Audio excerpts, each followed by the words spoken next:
সুবহানাল্লাহ। 3 নম্বরে প্রশ্ন, আল্লাহ ও দয়ার মালিক, দুনিয়াতে কত মানুষ বানাইলেন, এই হাত দিয়া কত মানুষকে থাপ্পড় দিছে, আছে না নাই? মাতে না আসেনিও?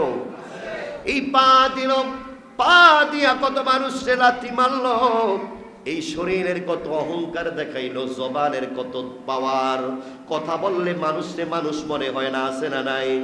দমক দিলে মসজিদের ইমাম কেডায়, মুয়াজ্জিন কেডায়, খতিব কেডায় বুঝাও যায় না, মনে হয় যেন মসজিদের ইমামও চাকর হয়ে গেছে। বলেন ঠিক কিনা?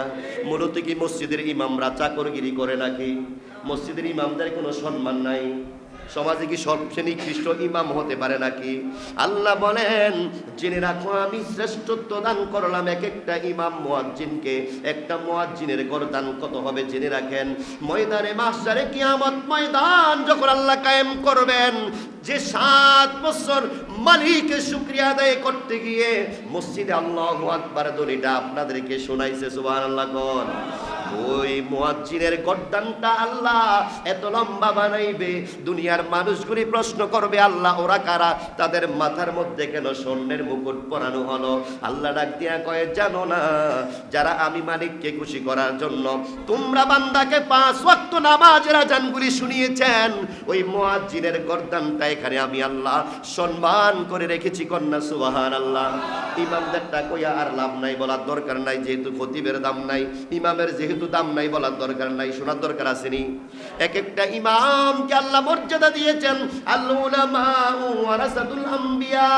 আল্লাহ নবী বলেন, আমি দুনিয়া থেকে চলে যাব, আমার ওয়ারিস কেউ থাকবে না, আমার সন্তান সন্ততি কেউ নাই, আমি উলামায়ে কেরামদেরকে সম্মানের সহিত দুনিয়াতে রেখে গেলাম। এই উলামায়ে কেরাম আমার নবীর ওয়ারিসদার, তাদের সম্মান আল্লাহ উপরস্থ রেখেছেন। কন্যা সুবহানাল্লাহ। যদি কেউ বলে আমি মন্ত্রীর লোক, তার সম্মান আছে না নাই? কথা কয় না। আমি এমপির লোক, সম্মান আছে না নাই? আমি প্রশাসনিক লোক, আছে না নাই? এখানে আর প্রশ্ন করার তো দরকার নাই। যাদের মস্তিষ্ক আছে, যাদের ব্রেন আছে, যারা ব্রেন নিয়ে কাজ করেন, যারা সমাজ সেবক, যারা রাজনীতিবিদ, যারা এক একটা প্রতিষ্ঠানের অধ্যক্ষ, টিচার, আপনাদেরকে বারবার বোঝানোর দরকার নাই, আপনি বুঝবেন, এক কথাই বুঝে যাবেন এক একটা ইমাম মুয়াজ্জিন খাদেমের কত মর্যাদা। বলেন ঠিক কিনা? এটা কি আর ভেঙে বলার দরকার আছে? ইজ্জত করার চেষ্টা করবেন।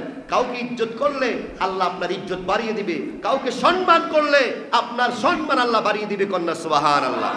যেই কথাটুকু বলতেছিলাম, মুসা আলাইহিস সালাতু ওয়াস সালাম বললেন, আল্লাহ এই হাত নাই, 2টা পা নাই, শুধু জবানটা দিলা, চক্ষু দিয়া তাকায়া থাকে।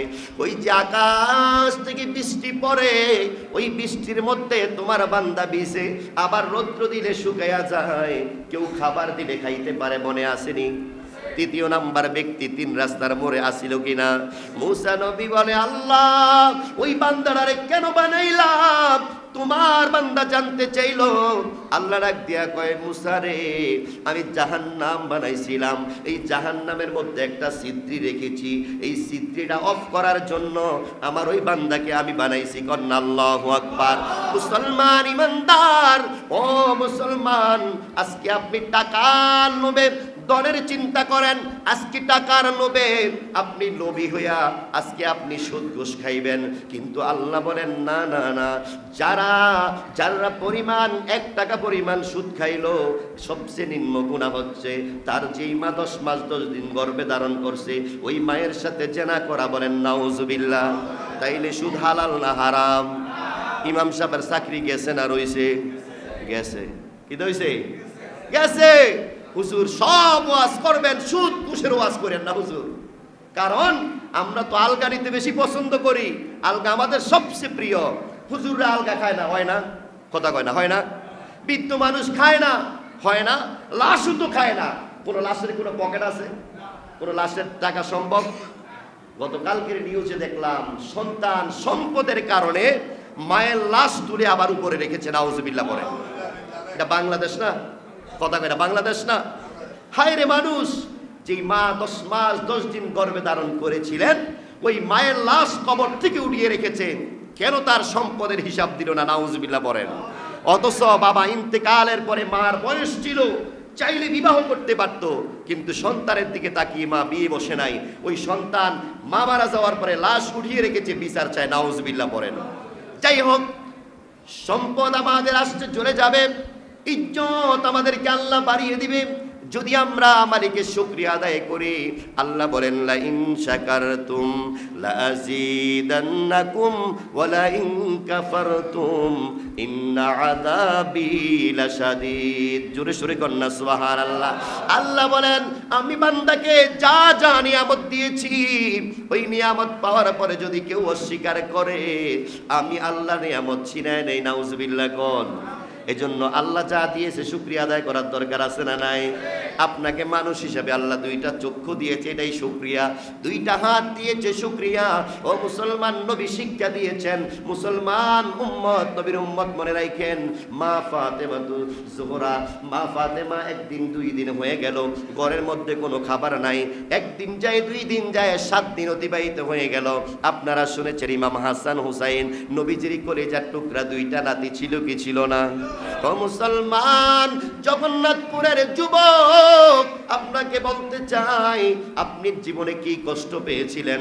ইমাম হাসাইন চাইলে গোটা পৃথিবীটা পাইতো, ইমাম হুসাইন চাইলে গোটা পৃথিবী পাইতো, রহমাতাল লিল আলামিন চাইলেন। আল্লাহ বলেছেন, নবী আমার কি প্রয়োজন আপনি বলেন। কয়, মালিকের ইচ্ছা, মালিক যা দেয়, আমার চাওয়ার কোনো ইচ্ছা নাই। সুবহানাল্লাহ কোন। মায়ার নবী 7 দিন হয়ে যায়, মা ফাতেমা রাদিয়াল্লাহু তাআলা আনহার ঘরের মধ্যে যেতে পারে নাই। হঠাৎ করে নবীজি কাজে ব্যস্ততা হয়ে গেলেন, হঠাৎ করে ছুটলেন কলিজার টুকরা ফাতেমাকে, ইমাম হাসান হুসাইনকে দেখার দরকার, চলে গেলেন। যাওয়ার পরে দেখে চটপট করতেছেন ইমাম হাসান হুসাইন। নানাকে দেখে এবার হাসান ডাক দিয়া কয়, ইয়া রাসূলুল্লাহ, নানা আপনি তো এত দেরি করেন নাই, আপনি তো প্রতিদিন আসতেন, একদিন পরে হলেও আসতেন, কিছু আজকে 7 দিন হয়ে যায়। ওগো নানা, কেন আমাদের ঘরে আসেন নাই? মায়ার নবী তাকায়া দেখলেন ইমাম হুসাইন, ইমাম হাসাইনের চোখে পানি টলমল করতেছে, চেহারাগুলি মলিন হয়ে গেছে। কন্যা আল্লাহু আকবার। ডাক দিয়া কয়, নানা তোমরা কেন মনটা বেজার করে রাখছো? ডাক দিয়া কয়, নানা আজকে 7 দিন হয়ে যায়, আমাদের মা কোনো খাবার দেয় না, বারবার বলে অপেক্ষা করো, খাবার দিব। মায়ের ডাক দিয়া কয়, ফাতেমা রে, ও ফাতেমা দরজাটা খোলো। ফাতেমা ডাক দিয়া কয়, ইয়া রাসূলুল্লাহ, বাবা গো, কলিজা পেটে যায়, বেয়াদবি মাফ করবেন, আমি দরজা খুলতে পারবো না। কয়, কেন? আমার ফাতেমা তো কোনোদিন এই কথা বলে নাই।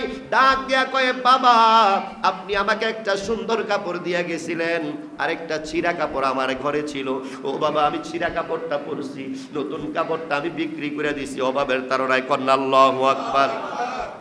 ও বাবা, আমার কাপড়ের যেই টাকাটা পাইলাম, এটা দিয়ে খরচ বহন করেছি, এটাও শেষ। ইয়া রাসূলুল্লাহ, নবী গো, ও বাবা আমাদের ঘরে খাবার নাই, আপনার নাতিরা বড় টেনশনে আছে, আজকে আপনি কতদিন আসেন নাই। ডাক দেয়া কয়, কলিজা টুকরা ফাতেমা, আমি প্রশাসনিক কাজে ব্যস্ত ছিলাম, আসতে পারি নাই। আমার হঠাৎ করে টেনশন হইল, আমার কলিজার টুকরাগুলা কেমন আছে জানতে আসলাম, এই জন্য আমি চলে আসছি। ঘরে কি কোনো খাবার নাই? কয় না। পকেট মোবারকের মধ্যে হাত দিলেন, দিয়ে একটা দেখেন একটা খেজুর আছে, 2টা কলিজার টুকরা নাতি ইমাম হাসান হুসাইনকে দিলেন। কন্যা সুবহানাল্লাহ। দুইজনে মুখের মধ্যে রাগিয়া কয়, না না আপনার খেজুর লাগবে না। ইমাম হুসাইন ডাক দিয়া কয়, ইয়া রাসূলুল্লাহ, নানা যান, আপনি কি জানেন না আমি হুসাইন আপনাকে দেখলে 7 দিনের খাবার খিদার যন্ত্রণা মুছে যায়। কন্যা সুবহানাল্লাহ। আপনার নুরানি চেহারা মুবারকটা দেখলে খিদা নিবারণ হয়ে যায়। ও নানা, আপনাকে দেখি নাই, খিদার যন্ত্রণা সহ্য করতে পারি নাই, খেজুর লাগবে না, আপনাকে দেখার পরে খিদা নিবারণ হয়ে গেছে। কন্যা সুবহানাল্লাহ। বিশ্বাস আছে না নাই? কথা কয় না, আছে না নাই? মায়ান নবী বললেন, হাসান হুসাইন অপেক্ষা করো না, আসতেছি। মায়ার নবী বের হয়ে গেলেন, অলি গলিতে দেখতেছেন ঘুরে ঘুরে কে আছেন এই মদিনার মানুষেরা রে, কে আছেন কাজের লোক লাগবে, আমি মোহাম্মদ কাজ করতে চাই, কন্যা আল্লাহু আকবার। যদিও বিষয়টা অনেকের কাছে হাস্যকর মনে হইবে, রহমাতাল লিল আলামিন চাইলে তো দুনিয়ার সব কিছুই পাইতেন, বলেন ঠিক কিনা? মায়ার নবী রহমাতাল লিল আলামিন মদিনার আনাচে কানাচে ঘুরতেছেন, ঘুরতে ঘুরতে হঠাৎ করে দেখেন একজন ইহুদির বাগানের মধ্যে লোক লাগবে। ইহুদি বাগানের গেটের মধ্যে দাঁড়িয়ে লোক খোঁজ করতেছেন। এবারে মায়ার নবী রহমাতাল লিল আলামিন গেলেন, দেখেন ওই ইহুদি দেখেন আব্দুল্লাহর ছেলে মোহাম্মদ আসতেছে, কন্যা আল্লাহু আকবার। মায়ার নবী ডাক দিয়া কই, ইহুদি ভাই আপনার বাগানের মধ্যে কোনো লোক লাগবে কিনা? কয় হ্যাঁ আমার বাগানের মধ্যে লোক লাগবে, তুমি কি কাজ করতে পারবানি? কয় হ্যাঁ। কয় তুমি তো কোনোদিন কাজ করো নাই, আমি অনেকটা বিপদে আছি, আমাকে একটু কাজ দিতে হবে। এই কথা বলার পরে কয় শর্ত আছে। কয় কোনটা? কয় শর্ত হইল আমার বাগানে কাজ করবা, ওই কুপুরি থেকে পানি উঠাইতে হবে, আমার বাগানের গাছগুলি এলোমেলো করা যাবে না, কন্যা সুবহানাল্লাহ। গাছ এলোমেলো করবো না, আমি মোহাম্মদ তো ছোট মানুষ না, আমার তো বুঝ আছে, আপনার গাছ ঠিক থাকবে। হ্যাঁ মোহাম্মদ, ওই কূপ থেকে পানি তুলবা, এক বালতি পানি তুললে 2টা খেজুর। কয়টা খেজুর? জোরে কোন কয়টা খেজুর? দুনিয়ার মুসলমান কেমন নবী কি শিক্ষা দিয়েছিলেন আমাদেরকে। মায়ার নবী রাজি হয়ে গেলেন, হ্যাঁ আমি যতক্ষণ তুলতে পারি 2টা করে আমারে খেজুর দিবা।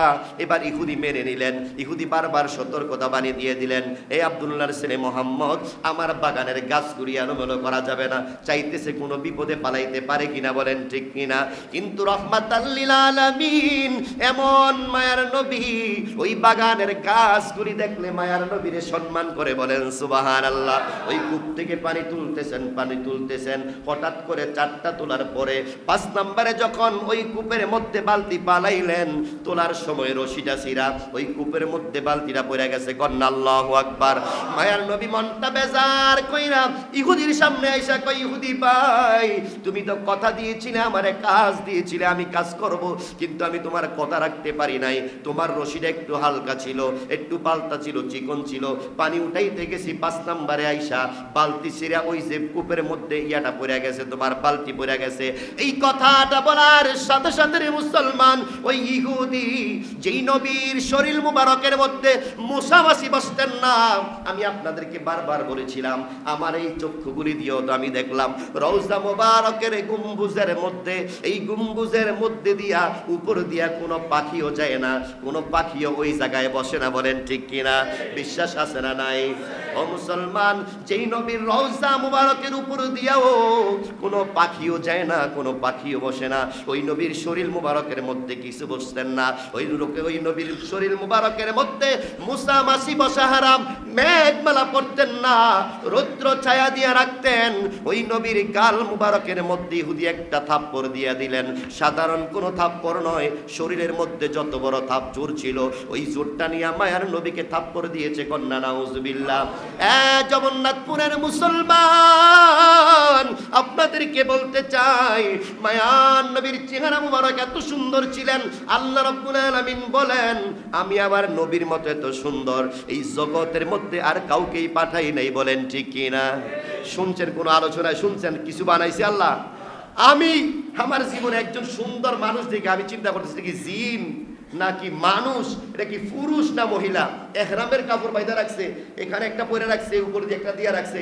আমি যখন সাফা মারওয়ায় পাহাড়ে গেলাম, আমি তাকে চিন্তা করলাম, যদি দুনিয়াতে আল্লাহ রাব্বুল আলামিন এত সুন্দর মানুষ বানাইতে পারে, জান্নাতের মধ্যে কত সুন্দর মানুষ বানিয়ে রাখছেন, কন্যা সুবহানাল্লাহ। মায়ার নবী থাপ্পড় দেওয়ার পরে ইহুদি যখন থাপ্পড় দিলেন, মায়ার নবীর চেহারাটা মলিন হয়ে গেল। মায়ার নবী চোখের পানিগুলি টপ টপ করে পড়ে গেল। ডাক দিয়া কই, ইহুদি কথা রাখতে পারি না, এজন্য থাপ্পড় দিয়েছ, কিন্তু এতক্ষণ পর্যন্ত 4 বালতি আমি পানি তুললাম, 2 দুগুণে 4, 4 দুগুণে 8টা খেজুর আমি পাও না, আমার হকটা দিয়ে দাও। আল্লাহু আকবার কোন। ইহুদি কয় না দেওয়া যাবে না। কয় কেন? কয় তুমি আমার বালতি তুলে দাও, যদি বালতি তুলে না দিতে পারো এই 8টা খেজুরও দিব না। কন্যা নাউজুবিল্লাহ। জগন্নাথপুরের মুসলমান, ইমান কত মজবুত রাখা দরকার। রহমাতাল লিল আলামিন ওই বালতির দিকে তাকাইলেন, নবীজিকে হুকুম করেছেন, আল্লাহ জিব্রাইলকে হুকুম করেছেন, জিব্রাইল আমার নবীকে বলো ওই বালতির দিকে ইশারা দিতে। বালতি নিজেই উইটা মায়ার নবীর হাতে চলে আসবেন। কন্যা আল্লাহু আকবার। জিব্রাইল এসে বলেন, ইয়া রাসূলুল্লাহ, নবী গো, ও মায়ার নবী, আপনি বালতির দিকে তাকান, ইশারা দেন, বালতি উঠে যাবে। কন্যা সুবহানাল্লাহ। বালতি উঠে গেলেন। ইহুদি অবাক হয়ে গেলেন, এটা আবার কোন আলামত, এইটা আবার কোন মুজিজা, কেমনে আব্দুল্লাহর সে মুহাম্মদের সম্ভব হলো? এখানে তো কেউ যাইতে পারবে না। এটা করে বললেন, আমার খেজুরগুলি দিয়ে দিবেন কিনা? দিয়ে দেওয়া হলো। মায়ের নবী চলে আসছেন। ও মুসলমান, এদিক দিয়া কলিজার টুকরা ইমাম হাসান হুসাইন নানার জন্য অপেক্ষা করেন, নানাজকে আমাদের জন্য খাবার নিয়ে আসবেন। মায়ের নবী একটা রুমাল দিয়া মুখটা ঢেকে গেছে, কারণ এখানে আঙ্গুলি এগুলি লাইগা আছে না নাই? ওই যে ইহুদি থাপ্পড় দিছে যায়া মা ফাতেমার সামনে গেছে। মা ফাতেমা ডাক দিয়া কয়, বাবা আপনি তো কোনোদিন আমার সামনে আসতে কোনোদিন আপনি মুখ ঢাইকা আসেন নাই। ও বাবা, আজকে আপনি বলে দেন কেন আপনার চেহারাটা আপনি ঢাইকা রাখছেন? মায়ের নবী শরীর মুবারক থেকে সবুজ চাদরটা দিয়া মা ফাতেমাকে দিলেন। ফাতেমা রে, এই চাদরটা পইরা আমার সামনে একটু আয়। যখন চলে আসলেন, মা ফাতেমা গলার মধ্যে ধরে কান্না করে, বাবা ইয়া রাসূলুল্লাহ, নবী গো, আপনার গালের মধ্যে কে আঘাত করেছে একটু জানতে চাই।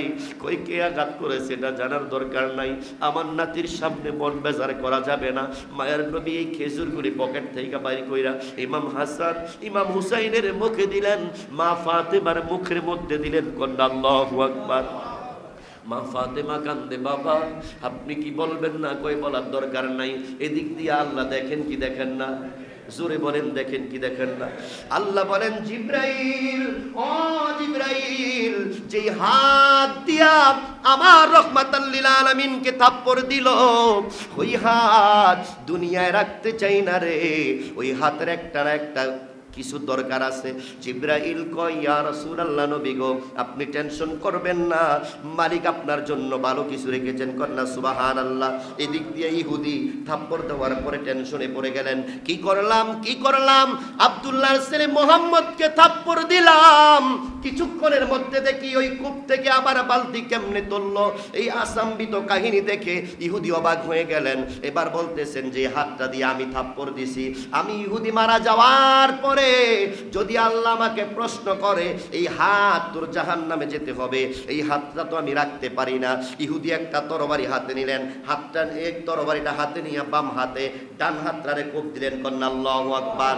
ওই হাতের তালুটা আলাদা হয়ে গেল। একটা ব্যাগের মধ্যে নিলেন, নিয়া যাইতে মায়ার নবীর যেই হুজরা মুবারকের মধ্যে অবস্থান করেন, ওখানে গেলেন, যা দেখেন সালমান ফার্সি দাঁড়িয়ে আছেন। ও সালমান ফার্সি গো, রহমাতাল লিল আলামিন কোথায় আছে? আব্দুল্লাহর ছেলে মুহাম্মদ কোথায় আছে জানতে চাই। কয় হুজরার মধ্যে আছে। কয় একটু কথা বলতে চাই। কয় কথা বলা যাবে না, কি জন্য আসছো? কয় বলা যাবে না, বড় লজ্জার বিষয়। মায়ার নবীকে সালমান ফার্সি ডাক দিয়া কয়, ইয়া রাসূলুল্লাহ, নবী গো, ও মায়ার নবী, ইহুদি আপনার কাছে আসছে একটু কথা বলার জন্য। মায়ার নবী ফিরে চলে আসছেন। সময় একটু শেষ হয়ে গেছে, বলা যাবে নি, ঘটনা শেষ করা যাবে নি। মায়ান নবী ডাক দিয়া কয়, এ সালমান ফার্সি কে আসছে? কয় ইহুদি চলে আসছে। মায়ান নবী যখন ইহুদির সামনে আসলেন,